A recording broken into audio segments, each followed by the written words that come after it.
ध्यान में रहने का सबसे आसान तरीका क्या है? देखिए, अगर आप सही तरह से ध्यान करना चाहते हैं, मतलब 24 घंटे ध्यान में ही रहना चाहते हैं, तो उसके लिए आपको ध्यान का मतलब पता होना चाहिए। आखिर ध्यान है क्या? हम सब ध्यान तो करना चाहते हैं, लेकिन हमसे ध्यान सद नहीं पाता है।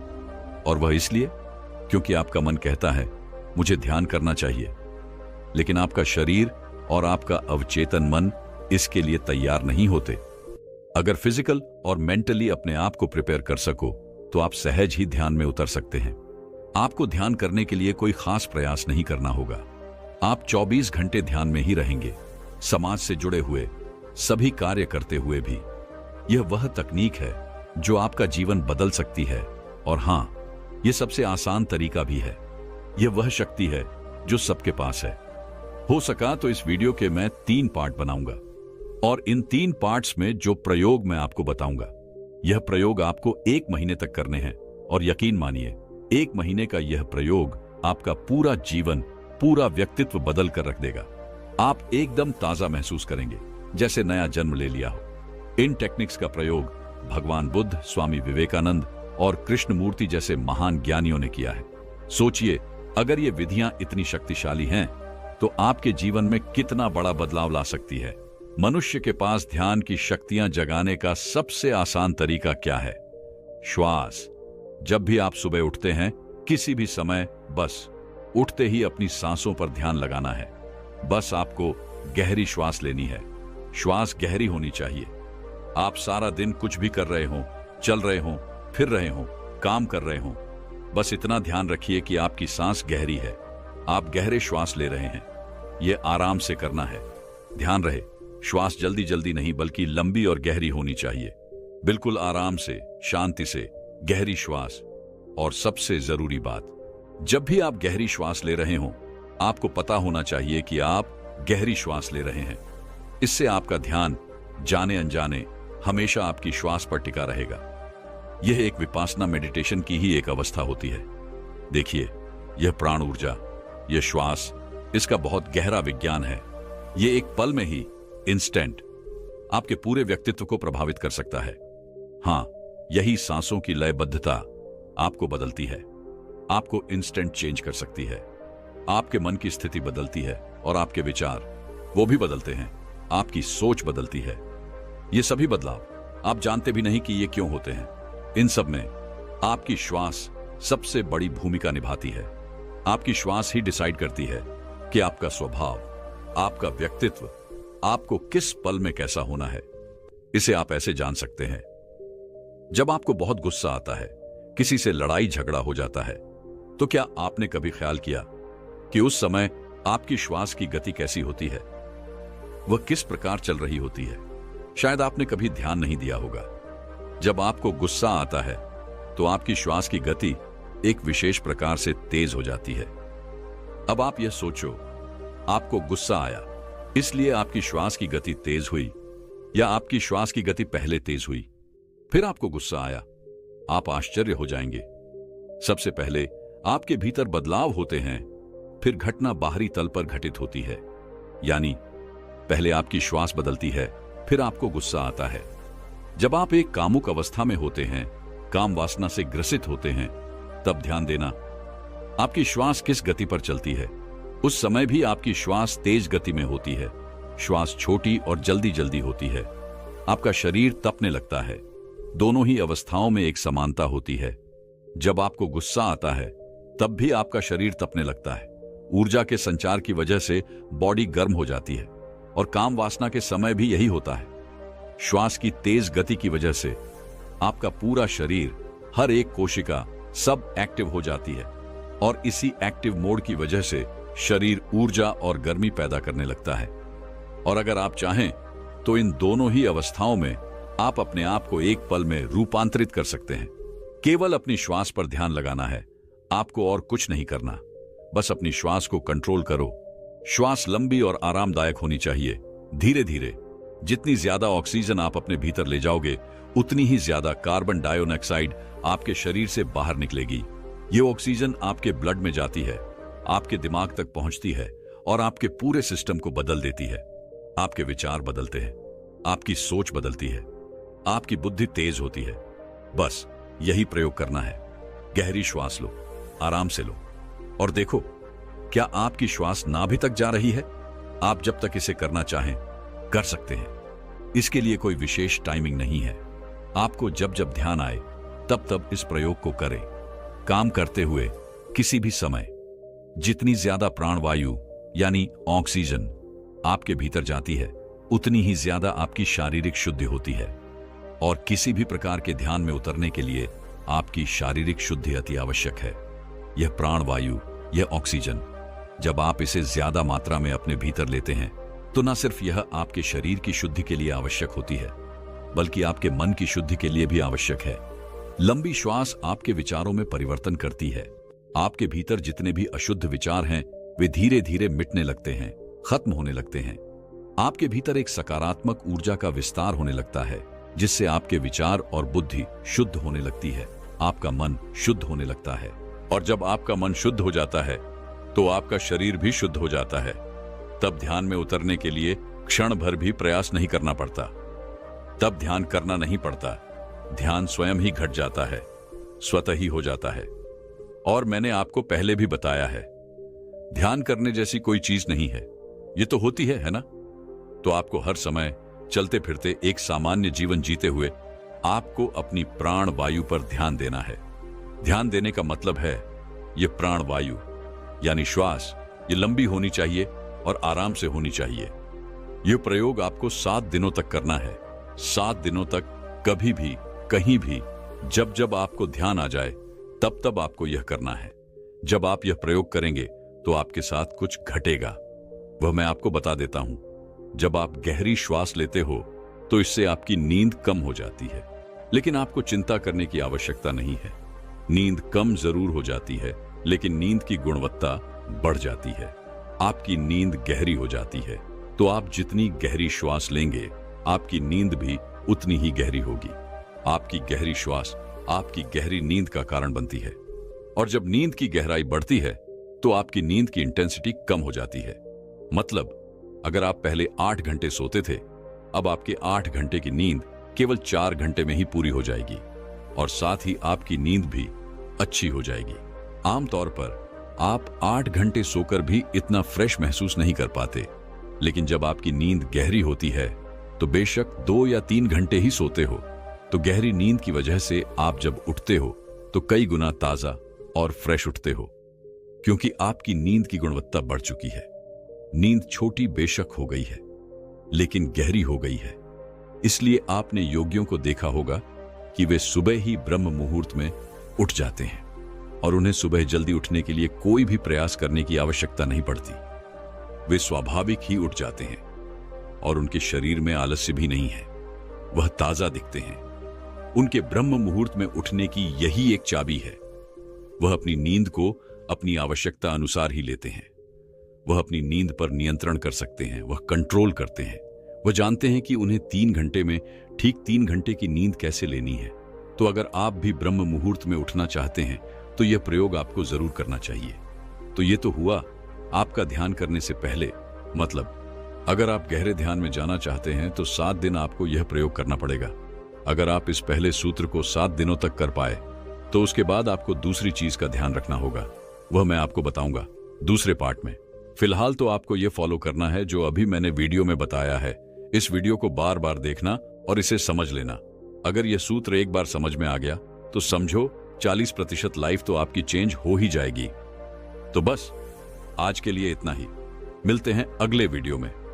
मेडिटेशन यानी ध्यान आज की इस बिजी लाइफ में बाहरी रूप से आप दिखा सकते हैं कि आप एक सक्सेसफुल इंसान हैं और जीवन में बहुत खुश हैं, लेकिन क्या यह सत्य है? सत्य कुछ और ही है। आप बाहरी दिखावा कुछ भी कर सकते हैं, लेकिन आप जानते हैं कि आप भीतर से क्या हैं? आपके भीतर चल रही वह उथल पुथल क्या है? लोग बाहरी रूप से संपूर्ण दिखाई पड़ते हैं, लेकिन भीतर से स्ट्रेस, एंजाइटी, इन सब के शिकार होते जा रहे हैं। और शायद इसी वजह से आज दुनिया ध्यान की ओर भागी जा रही है। ध्यान वह विधि है जो आपको भीतर से शांत करती है, लेकिन प्रॉब्लम यह है, हम आज के मॉडर्न एजुकेशन लेने वाले इंसान, हमें यही नहीं पता होता कि हमें ध्यान करना कैसे है। और असल में ध्यान क्या है। हम हर एक चीज को इस फिजिकल वर्ल्ड से कनेक्ट करके देखते हैं, जबकि ध्यान तो दूसरे ही आयाम की चीज है। योग ने हमें बहुत सारे ध्यान के बारे में बताया है। ध्यान के कई तरह के रूप होते हैं, उनकी कई मुद्राएं होती हैं। हर एक विशेष चीज के लिए विशेष ध्यान होता है, लेकिन इन सब में मुझे एक ध्यान विधि बहुत ही विशेष लगी और वह बहुत ही सरल भी है। इस ध्यान विधि ने मुझे पूरी तरह से प्रभावित किया। मैं कह सकता हूं कि इसने मुझे पूरी तरह से बदल कर रख दिया। जी हां, मैं बात कर रहा हूं विपासना ध्यान विधि की, जो स्वयं भगवान बुद्ध ने दी। यह विधि इतनी सरल है कि आप इसे अपनी बिजी लाइफ में भी कर सकते हैं। आपको कहीं भी किसी मेडिटेशन सेंटर जाने की जरूरत नहीं है और न ही जंगल जाने की कोई आवश्यकता है। आप इस ध्यान विधि को अपने घर पर रहकर अपने परिवार और कामकाज के साथ भी कर सकते हैं। क्या बात है, इसका कोई नुकसान नहीं है, बल्कि ढेरों फायदे हैं और यह ध्यान करना भी बेहद सरल है। देखिए, अगर ध्यान की बात की जाए तो ध्यान जैसा कुछ भी नहीं है। ध्यान जैसी चीजों को आप बाहरी दुनिया में कर सकते हैं, उसमें एक मेथड और थ्योरी होती है, लेकिन इस विधि में जो आपके भीतर घटेगा उसका कोई निश्चित मेथड नहीं है। यह बाहरी दुनिया से बिल्कुल लिंक नहीं करती है, बल्कि यह पूरी तरह से आपके भीतर की प्रक्रिया है। और याद रखिए, भीतरी चीज को किया नहीं जा सकता, वह बस होती है। इसे ऐसे भी समझ सकते हैं, क्या आप सच में अपने विचारों को अपनी मर्जी से रोक सकते हैं? शायद नहीं, क्योंकि ये तो आपकी भीतर की प्रक्रिया है जो आपके अंदर चल रही है, और जो आपके भीतर होता है वह आपकी पूरी पकड़ से बाहर होता है। अगर आप इस ध्यान विधि से ध्यान करते हैं तो क्या आपको लगता है कि आपकी एक टेंशन खत्म हो जाती है? हाँ, सही कहा। आपको ध्यान करने की चिंता नहीं रहती, क्योंकि यह तो स्वचालित रूप से हो जाता है। बस अपने पूरे दिन में से थोड़ा सा वक्त निकालिए, तकरीबन आधे घंटे का, और एक जगह बैठ जाइए जैसे योगी बैठते हैं। आंखें बंद करके अपनी श्वास पर ध्यान लगाइए। अपनी श्वास को भीतर जाते हुए देखिए और फिर जब श्वास बाहर आए तो उसे भी महसूस कीजिए। आपको देखना है, इस शरीर द्वारा श्वास ली जा रही है और श्वास छोड़ी जा रही है। यह प्राण ऊर्जा है, लेकिन क्या कोई देख रहा है इसे? हां, आपके भीतर का कोई सहज और सजग रूप से देख रहा है। बस श्वास को देखते रहिए। क्या आपके शरीर में किसी भी प्रकार की अकड़न महसूस हो रही है? नहीं, आपका शरीर बिल्कुल ढीला और स्थिर है, एकदम शांत। क्या आप महसूस कर रहे हैं कि शरीर से कोई भी प्रयास नहीं होना चाहिए? बिल्कुल स्थिर रहिए। आपको अपने शरीर से कोई ऊर्जा व्यर्थ नहीं करनी है, बिल्कुल भी। कोई भी ऊर्जा का इस्तेमाल नहीं करना है। अब क्या आप महसूस कर रहे हैं कि आपका शरीर ऊर्जा को स्टोर कर रहा है? बस आराम से शरीर को ढीला छोड़ दीजिए। क्या आपका सर झुका हुआ है? नहीं, सर हल्का सा ऊपर की ओर होना चाहिए और आंखें भी बंद। लेकिन ध्यान रहे, आपका ध्यान थर्ड आई पर नहीं होना चाहिए। केवल और केवल आपका ध्यान आपकी जीवन ऊर्जा यानी श्वास पर होना चाहिए। श्वास भीतर जा रही है, बाहर आ रही है। क्या आप इसे महसूस कर पा रहे हैं? अगर हो सके तो विजुअलाइज कीजिए कि हर श्वास में एक विशेष शक्ति आपके भीतर प्रवेश कर रही है। वह शक्ति आपकी नाभि तक जा रही है और फिर आप श्वास छोड़ रहे हैं। क्या आप इसे देख पा रहे हैं? ध्यान दें, यह क्रिया आपका शरीर नहीं देख रहा, न ही आपकी आंखें, क्योंकि आपकी आंखें तो बंद हैं। तो फिर यह सब कुछ कौन देख रहा है? बस देखते रहिए, सहज रहिए। अब क्या आप महसूस कर रहे हैं कि आपके दिमाग में आने वाले विचार कम होते जा रहे हैं? जो विचार आ रहा है उसे आने दीजिए, लेकिन विचारों से लड़ने का प्रयास मत कीजिए। आप ऐसा मत सोचिए कि मैं इन विचारों से मुक्ति कैसे पाऊं। विचार तो हर तरह के आ सकते हैं, कुछ गंदे, कुछ सामान्य। क्या आप इसे समझ पा रहे हैं? उन सभी विचारों को बस आने दीजिए। जैसे आप अपनी श्वास को देख रहे हैं, वैसे ही उन विचारों को भी देखिए और उन्हें जाने दीजिए। क्या आपको लगता है कि आपका ध्यान बार बार उन विचारों की तरफ जाएगा? हां, होगा, लेकिन परेशान होने की जरूरत नहीं है। फिर आप अपना ध्यान धीरे धीरे वापस अपने श्वास पर ले आइए। क्या आप महसूस कर रहे हैं कि जैसे जैसे आप ध्यान लगाते जा रहे हैं, वैसे वैसे विचार कम होने लगेंगे? और क्या आप देख रहे हैं कि आपकी श्वास भी छोटी होती चली जाएगी? असल में क्या आप जानते हैं कि आपके विचारों का कनेक्शन आपकी श्वास से है? जितनी गहरी आपकी श्वास होगी, उतने ही गहरे विचार आएंगे। लेकिन जब आपका ध्यान पूरी तरह से आपकी श्वास पर होगा, तब तक आपके विचार शांत रहेंगे। क्या आप इसे महसूस कर पा रहे हैं? श्वास छोटी होते ही आपके विचार भी खत्म हो जाएंगे और आप गहरे ध्यान में उतरने लगेंगे। क्या आपको लगता है कि इस स्थिति में आपके सबकॉन्शियस माइंड के द्वार खुल जाएंगे, जिनमें अपार शक्तियां और संभावनाएं छिपी हुई हैं? क्या आप देख रहे हैं कि आपके भीतर गहन अंधकार दिखाई दे रहा होगा? अब क्या आप महसूस कर रहे हैं कि आपके विचार एकदम शांत हो गए हैं? धीरे धीरे श्वास से भी आपका ध्यान हटता चला जाएगा। क्यों? क्योंकि आप अपने भीतर के घेरे में उतरने लगेंगे। क्या आप समझ पा रहे हैं कि आपका प्रवेश उस अंधकार में होगा जिसका कोई छोर नहीं होगा? यह अंधकार आपको बहुत विराट और विशाल दिखाई देगा और इसका ना तो कोई छोर होगा ना ही कोई सीमा, बस चारों तरफ गहन अंधकार होगा। क्या आप उसे देख पा रहे हैं? आपको उस अंधकार को देखते रहना है, बस इसी शून्य में डूबना है। क्या आप ध्यान की स्थिति में पहुंच रहे हैं? जैसे ही आप ध्यान में डूबते हैं, आपके विचार थम जाते हैं और आप केवल उस ध्यान में होते हैं, उस समाधि की अवस्था में होते हैं। तो क्या आपको लगता है कि इस अवस्था में आपका कनेक्शन इस भौतिक जगत से टूट जाता है? क्या आप महसूस कर रहे हैं कि आप सूक्ष्म जगत में प्रवेश पा रहे हैं और इस संसार से जुड़ी सभी वस्तुएं जैसे रिश्ते, नाते, धन दौलत, पद प्रतिष्ठा, सब कुछ, क्या वो अब आपके लिए महत्व खो रहा है? यह अवस्था ऐसी होती है जब आप भौतिक जगत यानी इस फिजिकल वर्ल्ड से पूरी तरह मुक्त हो जाते हैं।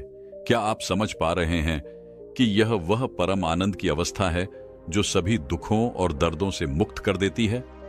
यह वह नशा है जिसके आगे संसार की सबसे बड़ी खुशियां भी कितनी व्यर्थ लगने लगती हैं। क्या आपको अब यह समझ आने लगता है? क्या आप महसूस कर पा रहे हैं कि आपके भीतर वह दृष्टा जागृत हो चुका है? वह दृष्टा जान लेता है कि जिन वस्तुओं में आप पहले आनंद समझते थे, असल में वे तो महज भ्रम और धोखा थीं। असली आनंद तो अब आपके भीतर है। क्या आपने कभी सोचा था कि जब एक बार इस स्वाद को आप छक लेते हैं तो क्या होता है? धीरे धीरे आपका कनेक्शन इस संसार से कमजोर पड़ने लगता है। अब आप इस संसार में रहेंगे, लेकिन पहले की तरह नहीं, सब कुछ भोगते हुए भी। क्या आपको लगता है कि अब वह तरीके से भोगना नहीं होगा? क्या अब आप सभी रिश्तों और कर्तव्यों को निभाते हुए भी भीतर से बदल चुके होंगे? क्या आपकी स्थिति अब वह नहीं होगी जो पहले थी? तो क्या आप समझते हैं कि इस तरह से आप विपासना ध्यान अपने घर पर भी कर सकते हैं? अब शायद आपके मन में कुछ सवाल आ सकते हैं, जैसे ध्यान कितनी देर करना चाहिए? देखिए, आप ध्यान जितनी देर कर सकते हैं उतनी देर कीजिए, लेकिन क्या आपको लगता है कि मिनिमम 30 मिनट तो ध्यान करना चाहिए? बिल्कुल, लेकिन ध्यान कभी भी जबरदस्ती मत कीजिए। क्या आप महसूस कर रहे हैं कि अगर आपके भीतर कोई कॉन्फ्लिक्ट या कुछ करने की टेंशन है, तो क्या जबरदस्ती ध्यान करना सही होगा? नहीं, ऐसे में आपका ध्यान सधेगा नहीं। तो जब आपके पास समय हो तब आप ध्यान कीजिए। क्या आपको लगता है कि दिन रात कभी भी आप ध्यान कर सकते हैं? अब दूसरा सवाल यह हो सकता है कि क्या विपासना ध्यान करने से कुंडलिनी को एक्टिवेट किया जा सकता है? देखिए, मैं बस यही कहूंगा, केवल आप ध्यान कीजिए और उस ध्यान में जो कुछ भी मिलेगा उसे प्रसाद रूप में ग्रहण कर लीजिए। अगर मैं आपसे कह दूं कि विपासना ध्यान करने से आपकी कुंडलिनी एक्टिवेट हो जाती है, तो क्या आप यही सोचते रहेंगे कि मुझे कुंडलिनी एक्टिवेट करनी है, इसलिए मैं विपासना ध्यान करूंगा? क्या आपको लगता है कि इस सोच से ना तो आपका विपासना ध्यान हो पाएगा और ना ही आपकी कुंडलिनी एक्टिवेट हो पाएगी? बिल्कुल, आप निस्वार्थ, बिना किसी इच्छा के केवल ध्यान कीजिए। क्या आप महसूस कर पा रहे हैं कि जब आप बिना किसी लक्ष्य के ध्यान करते हैं तो क्या आपको शांति की तलाश नहीं करनी होती? आपको मोक्ष भी नहीं चाहिए, कुछ नहीं चाहिए, बस आपको ध्यान करते हुए क्या आपको उस ध्यान का आनंद आ रहा है? क्या आपको मजा आ रहा है? आपसे ध्यान हो रहा है और फिर क्या होता है? आपको सब कुछ अपने आप ही मिल जाएगा। लेकिन क्या आप जानते हैं, जब वह मिलेगा तो क्या उसका कोई मोल रहेगा? नहीं, क्योंकि यह ध्यान वह अनुभव है जिसे शब्दों में बांधना मुश्किल है। अब यह ध्यान कौन कर सकता है? क्या आप सोचते हैं कि यह ध्यान केवल कुछ खास लोग ही कर सकते हैं? बिल्कुल नहीं, यह ध्यान सभी कर सकते हैं। स्टूडेंट्स के लिए यह कितना फायदेमंद है। क्या आप महसूस करते हैं कि इससे उनकी फोकस पावर बढ़ती है और वे पढ़ाई में बेहतर परफॉर्मेंस कर सकते हैं? और क्या जो लोग काम वासना से परेशान हैं, जो कभी नहीं छोड़ती, क्या उन्हें इससे कोई फायदा होगा? हाँ, धीरे धीरे आप काम वासना के गुलाम नहीं रहते, बल्कि काम वासना आपकी गुलाम हो जाती है। आप जब चाहे ये आपसे कंट्रोल हो जाती है, जब चाहे आप इसमें उतर सकते हैं। मतलब स्वयं का मालिक होना, अपने मन को अपने वश में कर लेना, ये सब कुछ धीरे धीरे घटित होने लगेगा। इसलिए विपासना ध्यान विधि को सबसे पावरफुल विधि कहा गया है। आप इसमें सब कुछ हासिल कर सकते हैं। आप इससे मोक्ष के द्वार तक जा सकते हैं। और आपको उसका क्या प्रमाण चाहिए? यह विधि स्वयं भगवान बुद्ध ने दी थी। तो बस आज के लिए इतना ही। अगर अब भी आपके कोई सवाल या सुझाव हो तो मुझे कमेंट बॉक्स में लिखकर बता सकते हैं। और इस ध्यान विधि को आप आज से ही या जब आपके पास समय हो तब से स्टार्ट कर सकते हैं। केवल 10 दिन ये आप करके देखिए। और उन 10 दिनों तक आप नम लाइफ से थोड़ा दूर हटके केवल विपासना ध्यान विधि कीजिए और आपको बहुत पावरफुल रिजल्ट चाहिए। हो सके तो 10 दिनों तक लोगों से बातचीत भी बंद कर दीजिए। केवल अकेले में विपासना ध्यान कीजिए। आप जितनी देर बैठकर कर सकते हैं उतनी देर बैठकर कीजिए। बाकी चलते फिरते इस दुनिया को देखते हुए, लोगों में रहते हुए भी अपनी श्वास पर ध्यान बनाए रखिए। ध्यान बार बार टूटेगा। आप बार बार उस ध्यान को अपनी सांस पर लेकर आइए। इससे आप दुनिया में रहकर भी विपासना ध्यान कर सकते हैं। और देखना, 10 दिन के अंदर आपके अंदर जो होगा, आप हैरान हो जाएंगे। आप ध्यान के फायदे तो जानते होंगे, इसीलिए आज पूरी दुनिया ध्यान की ओर अग्रसर हो रही है। ध्यान से किसी और का फायदा हो या ना हो, लेकिन ध्यान से खुद का फायदा होता है। ध्यान एक ऐसी क्रिया है जो खुद की उन्नति करती है। आज ध्यान या मेडिटेशन के बारे में हमने बहुत सारा ज्ञान इकट्ठा कर रखा है। हो सकता है तुम्हें ध्यान की बहुत सारी बारीकियां पता हो, उनकी अवस्था पता हो, परंतु जब बात खुद पर आती है, यानी जब आप ध्यान करने बैठते हैं, तो ध्यान के बारे में इकट्ठा किया हुआ सारा ज्ञान, सभी नॉलेज आप ही के काम नहीं आती। क्योंकि आप जानते हैं ध्यान तो करना है, उसके अनेकों फायदे हैं, परंतु ध्यान में उतर नहीं पाते। तुम्हारा मन ध्यान में नहीं लगता। तो चलिए आज के इस वीडियो में जानने की कोशिश करते हैं कि मन को ध्यान में कैसे लगाए ताकि तुम्हारा ध्यान लग सके, तुम्हारे भीतर स्थिरता आ सके और आपका मन जो तुम्हें कभी भी ध्यान करने नहीं देता, वह खुद तुम्हारे ध्यान में तुम्हारी सहायता करे। तो मेरी बातों को पूरा ध्यान से सुनो, क्योंकि इसे सुनने के बाद आपके जीवन में क्रांतिकारी परिवर्तन हो सकते हैं। तो सबसे पहले समझ लेते हैं कि जब आप ध्यान में बैठते हो तो उस समय आपका मन आपके साथ किस प्रकार से खेलता है। असल में आपका मन जो ध्यान में आपका दुश्मन बन जाता है, मन एक दो धार तलवार है। यही मन आपका ध्यान में आपका सहायक बन सकता है, परंतु इस मन से लड़कर इसे गुलाम नहीं बनाया जा सकता। तो अपने मन से लड़ना नहीं है, यह हमारे मन की पुरानी आदत है, जन्मों जन्मों से यह बाहर की चीजों में फंसा हुआ है।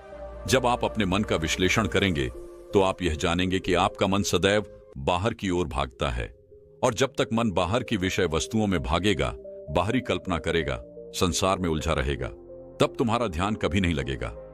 मन का भारी विषय वस्तुओं की ओर भागना यह दर्शाता है कि तुम इसके गुलाम हो, परंतु जब मन अंतर्मुखी हो जाता है, जब इसकी खोज बाहर की ओर ना होकर भीतर की ओर हो जाती है, तो यह मन तुम्हारा गुलाम हो जाता है। यह तो हो गया हमारे मन का काम करने का तरीका, यानी ध्यान में आने वाली समस्या। अब प्रश्न उठता है कि मन को अंतर्मुखी कैसे बनाएं? यह संभव है अभ्यास और वैराग्य से, परंतु भीतर जाने का रास्ता इसे नहीं पता, तो इसे वह रास्ता दिखाना होगा अभ्यास से। अब तक हमारे मन ने बाहर के सुखों के बारे में जाना है, मन को भीतरी सुख के बारे में पता ही नहीं है। अगर एक बार हमारे मन को भीतर के सुख के बारे में पता लग जाए तो वह कभी भी बाहर नहीं भटके, क्योंकि मन का स्वभाव ही ऐसा है, उसे जो भी अच्छा लगता है वह उसी ओर भागता है। जब इसे स्वयं के भीतर जाना अच्छा लगेगा, फिर यह बाहर नहीं भटके। ध्यान का सरल और सहज होना हमारी परिस्थितियों पर भी निर्भर करता है। जिस व्यक्ति की जैसी परिस्थिति, जैसी अवस्था होगी, उसके लिए ध्यान भी उतना ही सरल या उतना ही कठिन होगा। कई बार हमारी परिस्थितियां हमारे अनुकूल होती हैं, तब ऐसे में मन खुद ही भीतर प्रवेश करना चाहता है, और आप ध्यान में अच्छा अनुभव करते हैं। एक शांति का आभास होता है। परंतु यह हर बार नहीं होता, यह कभी कभी होता है। जब हमारा ध्यान सहज हो जाता है और इसी अवस्था को हम बार बार पाना चाहते हैं, पर हमारे चाहने से ऐसा नहीं होगा, क्योंकि हम उस अवस्था को भूल जाते हैं जो सहज ही हमें कभी कभी मिल जाती है। जब हमारा यह शरीर रूपी यंत्र हमें सपोर्ट करता है, अगर हम उस अवस्था को जांच पाए, समझ पाए, तो ध्यान में प्रवेश पाना आसान हो जाता है। असल में एक इंसान में कई सारे गुण होते हैं और इसी कारण जब तुम ध्यान करते हो तो होने कुछ और लगता है, क्योंकि हम खुद नहीं जानते हमारे शरीर के भीतर जो गुण मौजूद है, इस समय पर कौन सा गुण सक्रिय होगा। जब वह गुण सक्रिय होगा, वही गुण तुम्हें जकड़ लगाएगा और अपने अनुसार तुम्हारा उपयोग करेगा। परंतु जब आप निरंतर ध्यान का अभ्यास करते हो, तब आपको अपने भीतर की अवस्थाओं को देखने की क्षमता मिलती है। ध्यान में हमारा शरीर ऐसी सभी अवस्थाओं से गुजरता है, क्योंकि ध्यान के अभ्यास में हमारे सारे शरीर में बदलाव होते हैं। शायद आपको नहीं पता होगा, लेकिन ध्यान हमारे शरीर में रासायनिक बदलाव लाता है। शरीर में नए परिवर्तन, नई चीजें होना शुरू हो जाती हैं। जो ध्यान का अभ्यास करते हैं वह जानते होंगे कि ध्यान करते समय उनके शरीर में अव्यवस्था होने लगती है, क्योंकि हमने लंबे समय से अपने भीतर बहुत सी भावनाओं को दबा रखा है, क्रोध को दबा रखा है। हमारे भीतर अनंत इच्छाएं दबी हुई हैं। तो ध्यान के समय जब आप अपने अंदर प्रवेश करने की कोशिश करते हो, मन को अंतर्मुखी करने की कोशिश करते हो, तो हमारा मन भयभीत हो जाता है।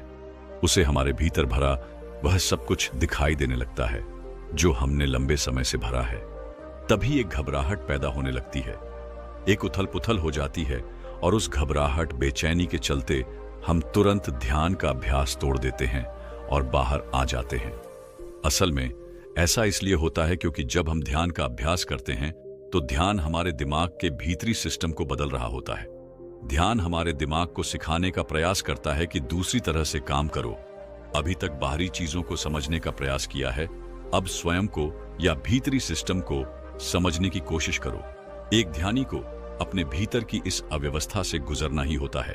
परंतु जब आप अभ्यास जारी रखते हो, तब हमारे भीतर सभी चीजें व्यवस्थित होने लगती हैं। हमारा यह शरीर कई जन्मों से खुद को ही मालिक मानता आया है और हम सदा से इसके गुलाम रहे हैं। ध्यान हमारे शरीर की इस मालिक के ऊपर खलबली मचा देता है। ध्यान हमें एहसास दिलाता है कि हमारी सत्ता कुछ और है, यह शरीर हमारी सत्ता नहीं है।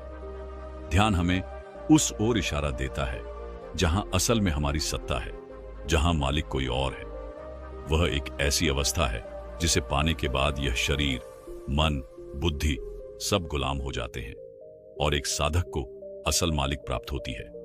इसीलिए यह बिल्कुल स्वाभाविक है, जब कोई साधक ध्यान करता है तो उसका शरीर और मन उसे भटकाने की पूरी कोशिश करते हैं। और अगर तुम इस अवस्था से विचलित हो गए तो तुम पुनः खो जाओगे। लेकिन अगर तुम खामोशी से बैठे रहो, खुद को विचलित ना होने दो, अब ध्यान में चाहे जैसी भी परिस्थितियां क्यों ना आए, तुम्हें कितना भी विचलित क्यों ना करे, बस तुम्हें स्थिर रहना है, तो कुछ देर के प्रयास से तुम यह पाओगे कि आपके भीतर की हर प्रकार की उथल पुथल और वह हलचल शांत होने लगी है। और जब सभी व्यवधान गायब हो जाएंगे, तब तुम्हें एहसास होगा कि सारा शरीर मानो गायब हो गया हो। आपको बहुत हल्का महसूस होगा, क्योंकि जितना तुम स्वयं को शरीर मानोगे, जितना अधिक भौतिकवादी रहोगे, उतना ही तुम्हें भारीपन रहेगा। परंतु जब ध्यान लगेगा, तुम्हारे भीतर स्थिरता उतरेगी, तो यह शरीर खो जाएगा और तुम्हें हवा की तरह हल्का महसूस होगा, क्योंकि हम शरीर और मन से परे उस परम सत्ता से जुड़ने लगते हैं जो हमारा असल होना है। एक खोजिए जब ध्यान के मार्ग को चुनता है, उसके जीवन में बहुत सी उलझनें आती हैं, और कई बार यह उलझनें इतनी विचलित करती हैं कि जितनी एक सामान्य व्यक्ति को नहीं करती, क्योंकि ध्यान हमें क्लैरिटी देता है, जिसके कारण समस्या और उलझनें हमें साफ साफ दिखाई पड़ने लगती है। ध्यान के अभ्यास में बार बार ध्यान नहीं लगेगा, कई बार छोटे छोटे क्रम में ध्यान लगेगा और कई बार लंबे समय तक ध्यान नहीं लगेगा। यह बिल्कुल स्वाभाविक है, परंतु ध्यान का अभ्यास नहीं छोड़ना है। जैसे जैसे ध्यान का अभ्यास करते रहोगे, वैसे वैसे आपके भीतर स्थिरता आने लगेगी और आपका ध्यान लगने का समय बढ़ता चला जाएगा। तो अगर आप ध्यान के मार्ग पर हैं, फिर आपको ध्यान का अभ्यास नहीं छोड़ना चाहिए। मन कहेगा कुछ नहीं हो रहा, आगे भी कुछ नहीं होगा। यह मन का काम है, उसे करने दो। तुम्हें मन से मजबूत होना है। ध्यान का अभ्यास कभी विफल नहीं जाता। जब सही समय होगा, तुम्हारे हर एक सवालों के जवाब तुम्हें स्वयं से ही मिलने लगेंगे।